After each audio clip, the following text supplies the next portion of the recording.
I want to talk for a minute about the problem list, because if you're working with the problem-oriented medical record, the problem list is critically important. Everything starts with the problem list. It's like the table of contents. It's like the index.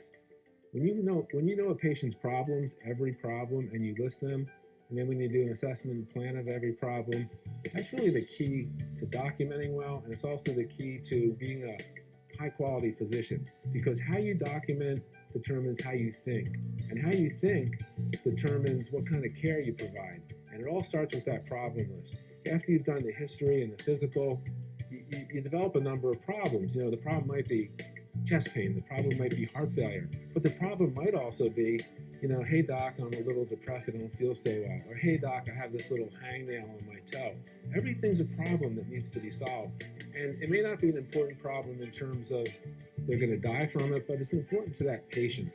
And unless you break the patient down into their problems, you can't really care for them all that well. And it's not about breaking people down into components, it's about breaking them down into the problems, handling every problem, and then building it back up in how they all interact with each other and how it interacts with that patient. So you have to break them down, build them up, and you have to think about it from those two different perspectives.